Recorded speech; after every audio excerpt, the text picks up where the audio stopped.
Each and every single one of you watching this existed before the universe. In fact, a macrocosm of the universe exists under your nose right now. If you were to look at the mitochondria of your cell and your body, we could break this down to the subatomic level. If you go down to quarks, neutrinos, hadrons, leptons, let's split a lepton in half. We can go into the muons. And when we look at those, we're told we can fit a whole universe in those right now. What we are also told is that there's 100 trillion cells in your body. There's 100 trillion atoms in a cell and 100 trillion cells in an atom, which is a very thought-provocative realization. But when we look at this idea that you are a universe, and we think about how the universe works like a digestive system in a peristasis of oscillating thoughts. It's constantly digesting what you put out, and it's giving it back to you.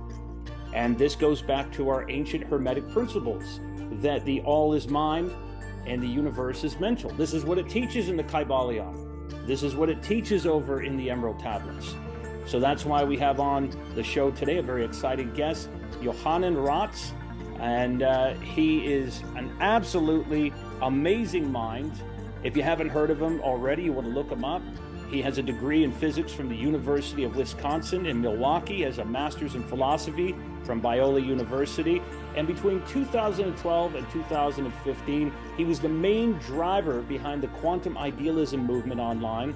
His work has also been featured in all sorts of incredible documentaries, including on the simulation theory. And you don't want to miss today's show because he is going to be looking into our sciences, into quantum theory and how it relates to Hermeticism. But first, I have to tell you all why our podcast wasn't online this last week. I was in Hungary, in another area over in Debrecen, which is Eastern Hungary. And we were setting up a new office and a media studio there. We have some very exciting productions coming up, and I can't wait for all of you to check those out. And of course, I have to mention on every show that all of that is possible because of these mushrooms I'm taking, the cordyceps mushrooms, which are amazing from Neurobuddha. They give you energy. They help you in every single way. Lion's mane, it helps the brain, the focus, and of course, memory. But chaga, which is great for the immune system, reishi for relaxation, and you can check those out over at neurobuddha.com. Use the coupon code Enoch20 at checkout to save 20%. And we cannot go through a whole show without mentioning these amazing orgone pyramids, which have our office feeling amazing. These are made by Michelle Hood, and you can get them over at lightthelightpyramids.com. And I'm sure a lot of what you're going to hear today from our guest about the nature of the universe, energy, and how it works in that world, we'll understand these better. But Johanan, I am so excited to have you here. And I thought I would just ask you right out the door, right out the gate. Let's ask you this idea that the all is mind and the universe is mental.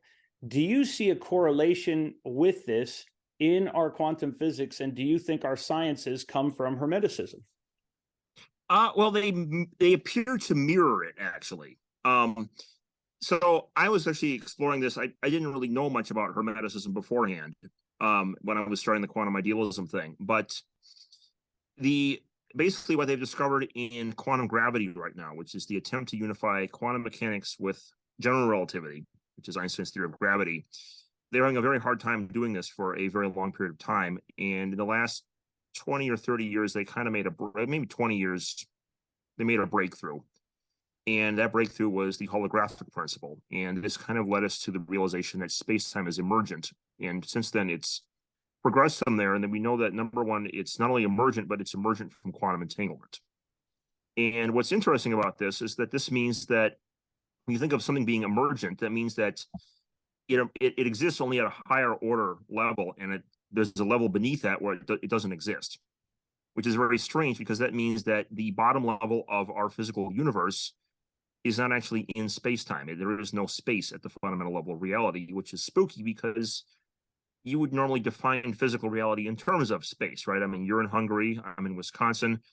There's this, several, probably 5,000 miles difference between us, right? Yes. That's Quantum gravity says that's an illusion. And you might think, some time ago, you might have, if someone were to say that, you might have thought there was some like, what are you smoking? Like, you some hippie on acid or something. But this is not someone like that saying this. These are this is actually the consensus in quantum gravity right now.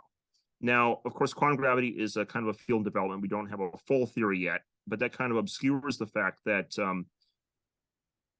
there are several theories of quantum gravity that are all competing. There's string theory, there's loop quantum gravity, there's kind of this runner-up, which is those are the two main two, loop quantum gravity and string theory. But then there's smaller ones like causal identical triangulations and so on. But the thing with all of them, or most of them right now, about pretty universal across the field, they all agree that space-time has to be emergent. In fact, there's this quote from Einstein where he was writing to David Bohm. He was trying to find a way to unify quantum mechanics and general relativity back then. He didn't understand emergent space-time yet, but he was actually telling David Bohm in a letter, we have to find some alternative where space we have to get rid of, find an alternative to get rid of the space-time, get rid of space together with the space-time continuum altogether, basically. But then he added, but I don't have the slightest idea what kind of elementary concepts could be used in such a theory. So it was because he knew this. He knew this way back.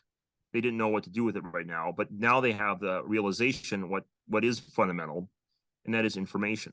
I mean, you take away space and time space is connected to time via relativity. Take that away, well, you define energy and matter in terms of space and time. If we look at a photon, based on what you're saying, we look at it in this dual state, that there you have a particle and a wave. And when we look at this, when we look at superposition and we start to break this down, or even in particle physics, we measured this through the Planck units with physical constants, right? So the cubic center of reality, or the Planck constant, is what, 10 to the minus 34. But do you think using this concept that you're talking about, that do you think that we could unlock time travel based on these entanglements? Possibly, and that is kind of interesting. It comes in indirectly. There is this thing called the ER equals EPR correspondence, which is a when you have holography, basically what it does is it takes a three-dimensional space-time and it shows that can be equivalent to a two-dimensional quantum field. And this was the first example, was the surface of a black hole, where they showed that all the information stored inside the black hole was actually the entire content of the black hole was stored in information on its surface as event horizon, which is two-dimensional. And so from there, they realized, there's this cool correspondence, and it means, it's very unexpected. It's like figuring out what's inside your Christmas present by looking at the wrapping paper. I mean, literally, that's what it is, what they call it, the holographic principle. The three-dimensional element is encoded in the two-dimensional. Now, from that, they Tesseract cube. Sorry, what? go on. I was just going to say the ER equals cube. Yeah, the ER equals EPR correspondence connects from this, and what it says, it started from a specific case, and they demonstrated that if you were to entangle two black holes, that is, it's a quantum state, okay? That when you projected that entanglement into 3 dimensions, that's the two-dimensional equivalent, it maps out into 3D, it actually generates a wormhole. And as you know, with wormholes, if you were to, say, take one end of that wormhole and put on a rocket ship at close to the speed of light, bring it back, it would be heavily time dilated, whereas the other end wouldn't have moved at all from that reference frame. And so one end is very far in the future. You could actually go back and you could jump back from, say 100 years in the future and back again, just walking through the wormhole. It takes very little energy, by the way, for people, just so they know, it takes very little energy for us to change the harmonics or the energy of the atoms in your body. If we're going to change the vibration, if they're not relative to the floor below you, you'd fall through the floor. And so that's again what being relative is. And for the folks at home that might be listening to what you're saying when you're talking about time dilation, would you compare that, let's say, to the special theory of relativity, when we go over to this idea when Einstein was looking at this, that if you're driving along the highway with your car, for example, and one way of explaining that also, as you were looking at it, is that you could be driving along and it looks like the guy outside is going really slow to you as you're going faster, but then he's looking at you, you're going very fast, to the two perspectives. Now, with these concepts that we're looking at and how they start to unfold in our reality, how close do you think we are in our sciences to cracking the code to see if this is some sort of a simulation or a holographic universe that we're living in? That's the thing. We tentatively already have that. I mean, Wow. There's the quantum gravity side of this, but there's the quantum mechanics, and this kind of situation has been going on for like the last 15 years or so on quantum mechanics right now. And it's getting kind of more and more ridiculous as time goes on. In fact, well, recently they just awarded the Nobel Prize in Physics to Anton Zeilinger for actually demonstrating this, that the reality is fundamentally non-local. But he's been also doing these other experiments on what he calls quantum non-realism. The first one of these was in 2007, and they had already tested local realism, which is the idea that the particle has definite properties that are defined at the location where it's at, right? And that's kind of what gave rise to the whole realization of entanglement, that it's actually defined by properties that are, say, off in New York or something, right? That brings me to a question I have been really wanting to ask you, my friend. And I wanted to have you on the show to just ask you this question big time, amongst all the other amazing information you have, because you have so much information. We could do 300 shows and I've never run out of questions for you. And I know you have the answers for all of them. But two people that have inspired me over the years with some very complex theories, and I know you and I have discussed these before on the phone, but when we look at Sir Roger Penrose and Stuart Hameroff, they had the quantum consciousness, or OR. And when they looked at this idea of microtubules in the brain, quantum cohesion and superpositions and all that, how we have a non-local consciousness working as a non-local awareness.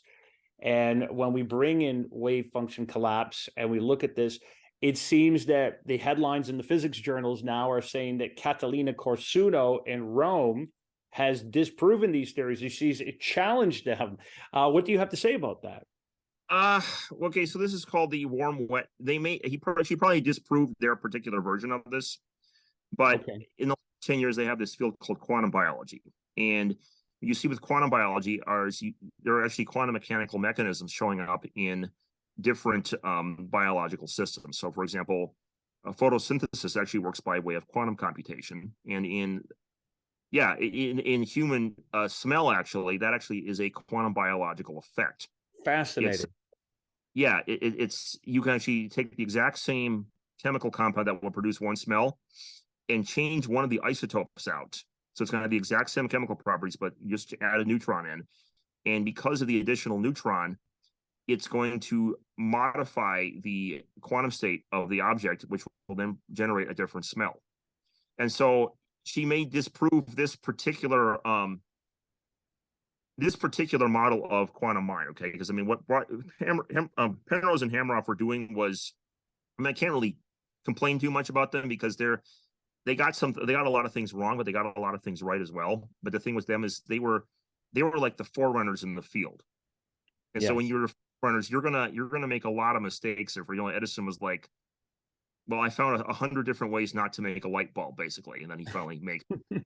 But since then, we've had very definite advances in what they call quantum cognition, and they've shown not only do your thoughts and emotions behave like quantum probability waves, they've actually demonstrated now that they actually are influenced by quantum spin.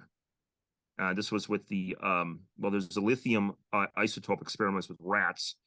That was actually in '84, but they didn't realize the significance until much more recently with Matthew Fisher. And then much more recently than that, they had these xenon isotope experiments with rats as well, which were producing a much more profound effect because it was directly causing anesthesia, which is directly connected to consciousness. You put the anesthetic on, you're unconscious, take it away, you bring consciousness back. And what they discovered was that you could use xenon in anesthesia, and by activating, like changing an isotope out, you could dramatically change the potency of the anesthesia. And xenon, number one, is a noble gas. If you know anything about chemistry, xenon is a noble gas. It has 8 valence electrons. It shouldn't be interacting with anything at all. Okay, but nevertheless, it is interacting with things, and it's interacting with things in a way that apparently affect consciousness. But then not only that, they tested several isotopes, and they found that this effect was going up and down with different isotopes. And it was actually, I forget the specific detail, but essentially what they found was that it was spin dependent. Like it's either like half spins or full spins, but which one or the other was causing consciousness to rise or fall. And so it was very interesting because it was connected to quantum spin. And then you had this more recent discovery, was just this year, like the last month or so, with the quantum brain. I think you shared that article on your page once. The brain water with their protons. Yes, absolutely. You and I discussed that on the phone the other day. Yeah, I haven't looked into that too much yet, but that looks really promising because that looks like it's the cutting edge. The other thing that relates to that's kind of interesting, when we looked over at what I think it was Stuart Hameroff, who's an anesthesiologist that brought this up, and he was over at the University of Tucson in Arizona. When we look at this, and I don't want to totally segue from what you were saying. I want to come back to what you're saying because I want to bring it back to this universal wavelength function. I want to bring it back to the spin. That's something I'm really interested and curious about asking you about, actually, is about spin. But also when we talked about Hameroff looked at this function that he was looking in the brain, like these EEG scans of the brain. And he saw that we had these very unique brain songs, which is interesting when we look at this function, that everything is in vibration, everything is in spin in the universe. And when we look at these EEG vibrations, he said they were like anharmic vibrations, like we get from Indian music with the sitar, which is fascinating because when we look to India, especially with the Vedas, we've always found inspiration from our great physicists with consciousness and whatnot. And I do think that the universe works with parasynthetic vibrations and like a harmonics to it. So what do you think? How does that relate to that with this aspect of consciousness and entanglement? Well, that's the thing. Okay, so this starts with, okay, let me ask you a question real fast. What's your favorite ice cream? My favorite ice cream, strawberry. What is your second favorite ice cream? Vanilla. Okay, so you go to the freezer door, and if you think like the Terminator, like a classic digital computer, you would immediately compute the quote-unquote correct solution, and you'd pick either strawberry, you do like an instantaneous calculation, you pick strawberry or vanilla out of the freezer and shut the door, right? Right. But in reality, it usually doesn't work that way, does it? No. You kind of keep the door open, and Susanna maybe be complaining, Johnny, shut the freezer door, you're letting go cold air. I can't decide. Indecision. They actually started with something called quantum economics, where they noticed this very strange thing where the stock market, believe it, of all things, was behaving according to the Schrödinger equation, which is, that's very weird because the Schrödinger equation describes, well, that's wave functions in quantum mechanics. But then they realized, well, what is the stock market fundamentally? It's a bunch of individual people on the stock floor that are buying and selling stock shares, right? They're making choices. And then they thought, well, maybe this is not an economics thing. Maybe this is a general human decision-making thing. And they launched this whole field called quantum cognition. And they discovered, lo and behold, that this indecision thing, it precisely matches the Schrödinger equation, meaning your free will choices to go and pick things. Whenever you see someone who's indecisive of something or trying to make a choice, yes, that choice action can be accurately described by the Schrödinger equation. Wow. Which is remarkable. Except there's no cat involved. And no cat involved. Yeah, the relation of objects is as real as the objects themselves, the old quantum principle. Mm-hmm. Let me ask you this, my friend. So we talk about the spin of atoms, right? And some people have looked at this idea of angular momentum, and there's all kinds of ways that we could look at that. Some said you could unlock dimensions and stuff looking at that sort of idea. But when we look at the spin of atoms, even if we look at how the universe works, some people say we live in the binary universe. We have this light and the dark matter. And what's dark matter? Someone said, well, what are they, ionically charged clouds of gas with protons, electrons, and neutrons, which are like positive. Well, we don't actually know what all of dark matter is because it's dark. We don't. And I think that when we look around, we think there's nothing there. There's a lot more there than we think. There's a lot more going on in that real estate. I think there's something everywhere we look. I think that it's all of that. None of that really is truly empty. But one thing I want to ask you is that, let's say we lived in a trinary universe. Let's say that there was a void or an antimatter state or another state. Let's say that there is a way we could explain this spin, because we have a spin everywhere. We talk about in Eastern theosophy or theology that the chakras are spinning. We talk about atoms spinning, the earth is spinning, the planets are spinning. I mean, we could go back and call Copernicus. We could look at them. What makes these atoms spin? Could it be that our universe is spinning in conjunction with other universes? Where does this spin come from, do you think? Well, quantum spin is the quantum mechanical analog of angular momentum, or which is just regular, classical spin. So it's kind of a weird thing, though. It doesn't behave normally. You calculate it with spinners. It's like as a mathematical thing. But if you were to translate it into something that makes sense on a larger scale, it kind of wouldn't make sense, because it would involve objects. So you go like 360 degrees around something. Mm-hmm. Well, you'd have weird situations like there's spin 2 particles where you actually would have to have 700. You actually have to go around 720 degrees to get the opposite side of it, which is kind of a weird thing. We treat it as kind of like this mathematical curiosity. No one knows exactly why that is or what that means, but that's the weirdness of one of the weirdnesses of quantum mechanics. You have this bizarre thing that would make a high school math teacher. That's incredible. Now, what about this question? And I know I never told you I was going to ask about this, and I want to stay on track with what we were going to get into, but it is related to quantum hermetics. And I want to throw this in there because I've been wanting to ask you this. Okay. When we look at our great cosmological questions, and I know you've studied hermetics, I know you've looked at the Kabbalah and all these sort of things. When we look at the Kabbalah and we look at let's say the Sephiroth, the Tree of Life and everything, do you think that some have said in our great cosmological theories, where we look at the ideas of, let's say, Big Bang theory, or we look at expansion theory, do you think that the clues that we find for our cosmology can be found in hermetics? Well, that's the thing. Okay, so there's this book. I was kind of having this depressive funk after my master's degree at Biola. And there was this book that was going around on my Idealism and Science versus Atheism page. And it was 2018 by Ethan and Olivia Palmer, called The Quantum Hermetica.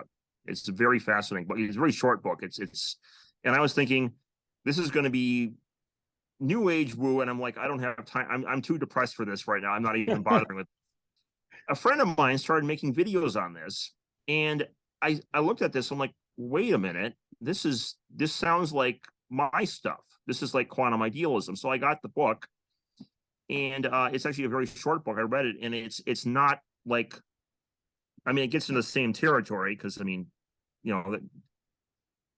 just sounds like it's the same kind of stuff. But it was actually a very scientifically minded book. It's less than 100 pages, and it's got 172 scientific references in it, and it's a solid scientific argument all the way down.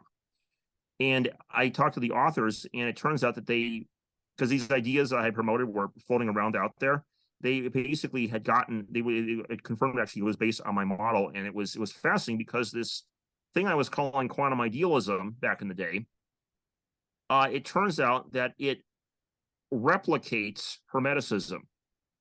And when I say replicates, it's not just like there's a parallel here.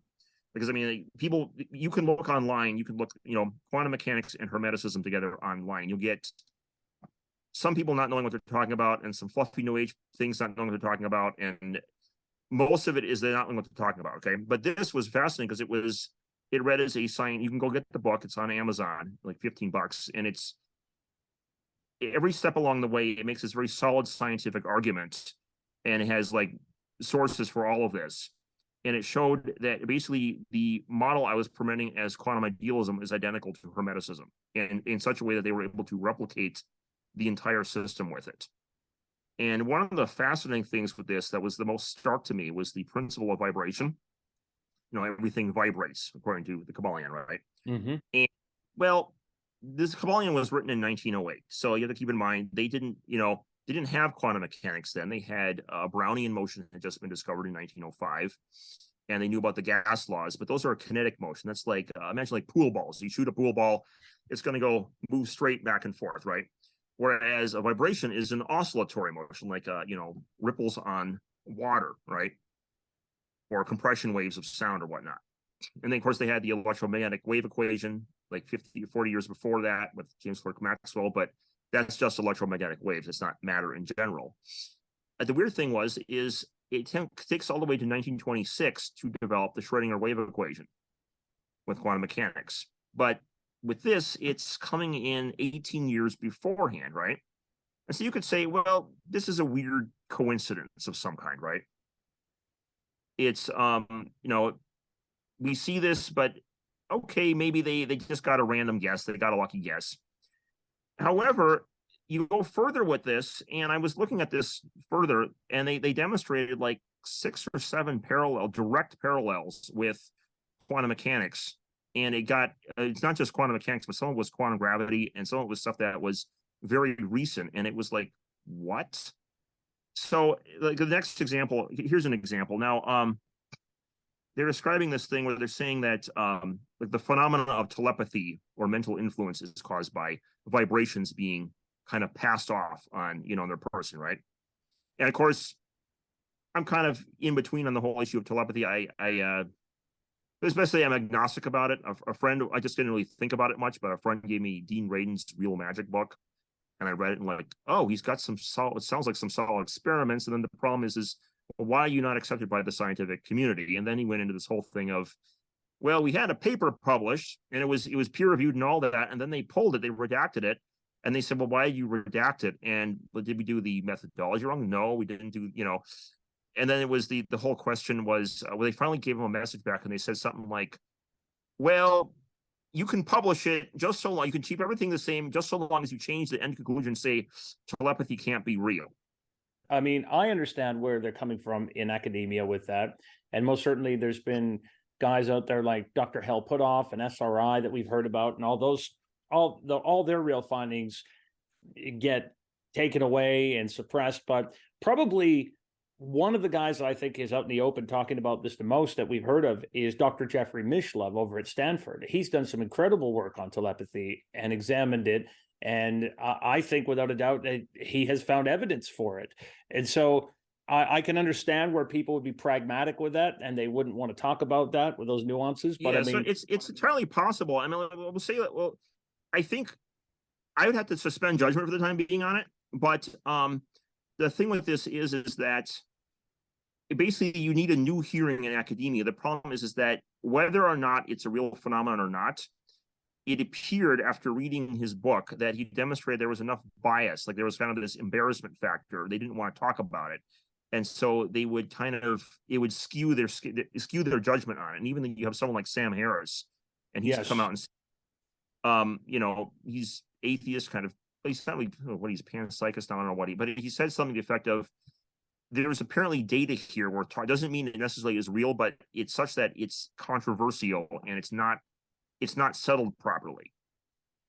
And it was very interesting to hear that, because it's I mean, you look at it and I look at what the evidence was, and it was like, no, this is not settled properly. This is, I mean, maybe there was some problem with these experiments, but it was apparent that they weren't doing the peer review process correctly, because they were, they let it pass through, and then they said we had to pull it back because of the conclusion, not because of any of the methods or any of that. It's like question begging. Well, it's kind of like it. Well, the way that you're explaining it, from what I understand, is through an entanglement. So if we have two brains that are entangled, two minds that are entangled, it's sort of like Einstein's spooky effect at a distance. We could look. Yeah, well, let's say this for all the skeptics out there. Just drop psi, okay? I'll be the agnostic. You'll be the quote unquote atheist regarding psi, right? Take it on board as a hypothetical for sake of arguments. It doesn't have to be real, but just imagine if telepathy were real, what would be the mechanism for it? And I've actually seen Michael Shermer, of all people, he made some comments about how he was ascribing this, and he said, if there was entanglement and it turned out that brains were entangled, you'd have telepathy, but it wouldn't be paranormal anymore. It'd just be normal. It'd be a part of our physical reality. I'm like, I totally agree with that statement. It was kind of cool because he was saying it, not me. But it was fascinating, though, because when I looked at this thing there's this statement they had from the Kabbalion in the Quantum Hermetica, okay? They're saying that there's this vibration that is mediating telepathy. Now, if you think about normal vibrations, this is one misunderstanding I've seen a lot when I look this up online, right? When people talk about the Kabbalion and so on, they're like, well, the sound waves vibrate and light waves vibrate, and so everything's like, no, you don't. That's not what they're talking about. Yes, everything's vibrating, but that's also not the vibrations.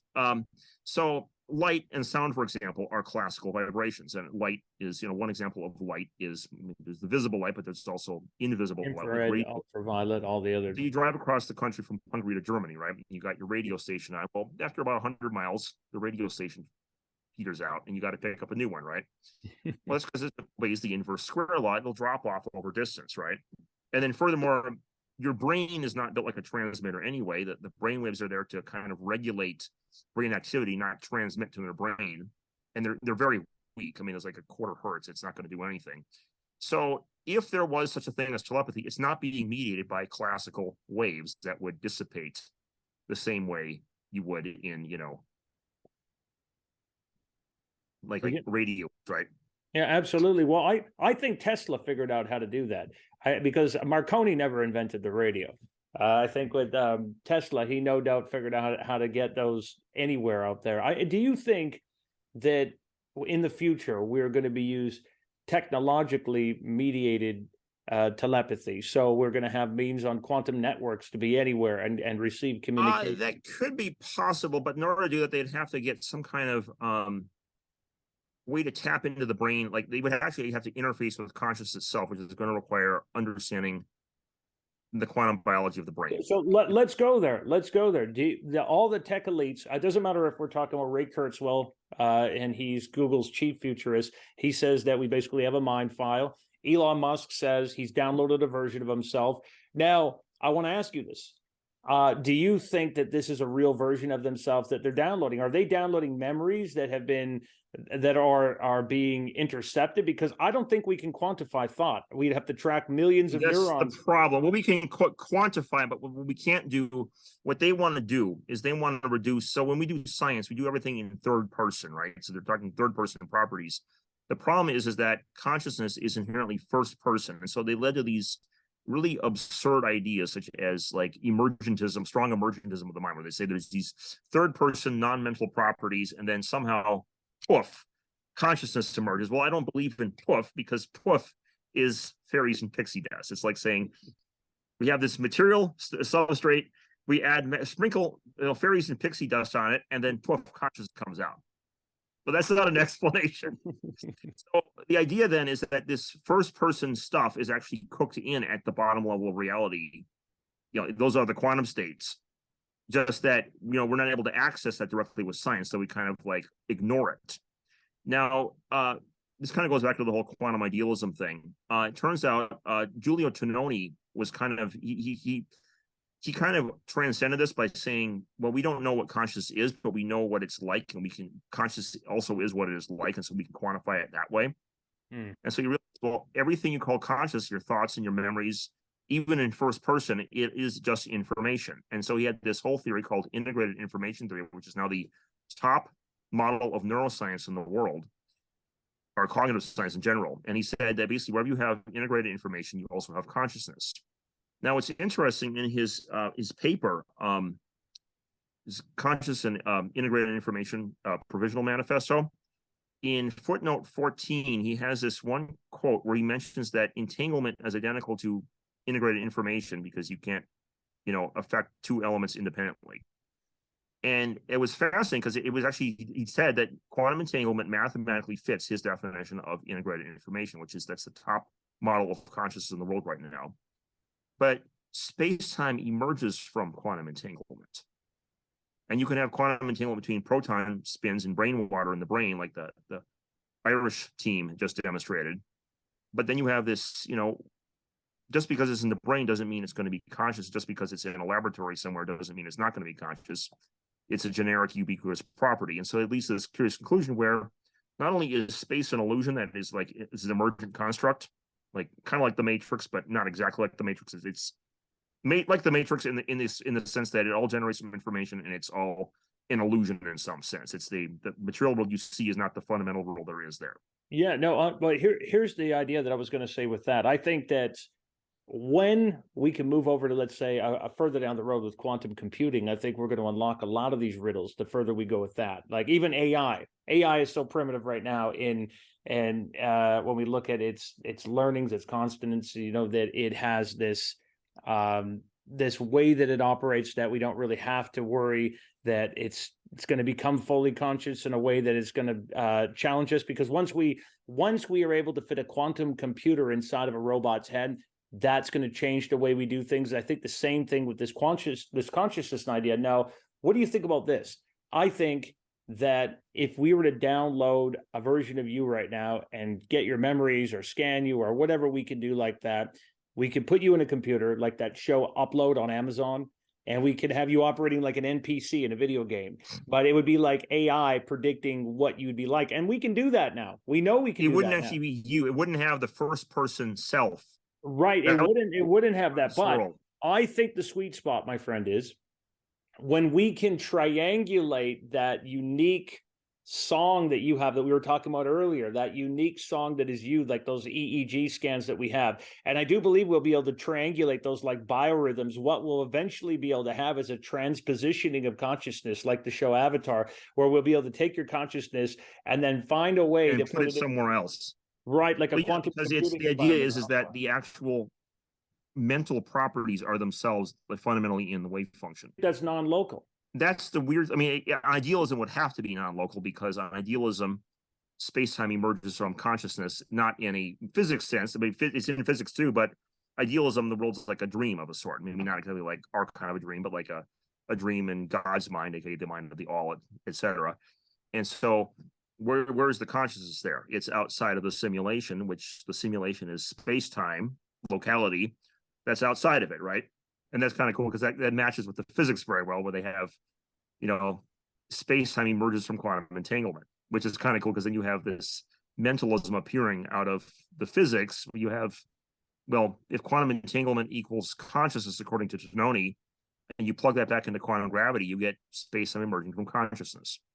And you can bring it fancy, put a universal wave function in and say, well, the universal wave function entangles everything. And so you have this not only generic consciousness, but you have like this super mind that is simulating the universe. And it's the thing with telepathy. What's weird about this, they said it's transmitted by vibrations, right? Yes. Well, those are not, as we mentioned, those are not classical vibrations. They're not radio signals that diminish as you go, because the whole idea of telepathy is, you've had people have mentioned, like, say that they're married and they sense that their husband or their wife was in danger, and they called them, yes, they're 1,000 miles away, and lo and behold, oh, I was in danger. Good thing you called me, because our twin telepathy, those kinds of things, right? That's not classical, whatever, if that's a real thing. Okay, so you say you're a skeptic out there, just suspend judgment, take that on as a hypothetical. If that is a real thing, it would not be mediated by classical vibrations. And so it's weird, because the only thing, when I look at this thing called, it would have to be something non-local. I want to hear of a vibration that is mediating a non-local effect. There is one thing and only one thing in all of physics that is a dead ringer. It fits it exactly, and there is only one thing in all of physics that fits it exactly, and that is quantum entanglement. Now, what's curious about this is that quantum entanglement was first proposed by Einstein, Podolsky, and Rosen in 1935 as a counter. They said, see, if quantum mechanics is real, this ridiculous conclusion would also hold, and so therefore it can't be real. But what's fascinating is that's 27 years after the Kybalion was written. How did they figure it out? Now, the biggest one of all of these, and there was more in here, and we probably get this next time, or if you want to go a little longer. Well, it's very, very soon. I got someone coming in the door, so but you fit in what you can. Okay, well, the big one, I'll go into I'll try and get the big one first. The really astonishing thing. If you think about Hermeticism as a system, okay, so you have mentalism and correspondence, you get those kind of philosophically. I mean, George Berkeley had a philosophic version of idealism, and it's mentalism basically. And then correspondence, you can kind of bring Plato's forms in, or kind of Neoplatonism, and you can deduce something like that in a philosophic manner by tying it into how Platonic forms would fit into idealism. The Platonic solids and how they change but the whole notion of forms in general, of like Jungian archetypes, I mean. Okay. But the thing with this is vibration doesn't seem to fit there. I mean, it's you could imagine having a dream where everything is vibrating. You could also imagine a dream where everything is having kinetic motion, like pool balls. Or you could imagine a dream where everything is frozen in time and not moving one way or the other, kinetic or vibratory, right? And yet there's this other principle called vibration in there. And you're like, well, what does this have to do with anything, right? I mean, it's a very weird connection, right? Like, why are you even putting this thing in there? And then, well, I realized, much astonishingly, is that, okay, these vibrations are referring to the Schrödinger equation, right? I mean, they're showing a set of parallels, and if you go through the full, I have my recent video up, it's called the Kabbalions vibration enigma. It goes through like 6 of these parallels, and some of them are like even more hair raising than the entanglement one. But the biggest one of them all is the entanglement from. You can read all this in the Quantum Hermetica in much more detail. So go check that book out. Patronize the Palmers. That'll be a really cool thing.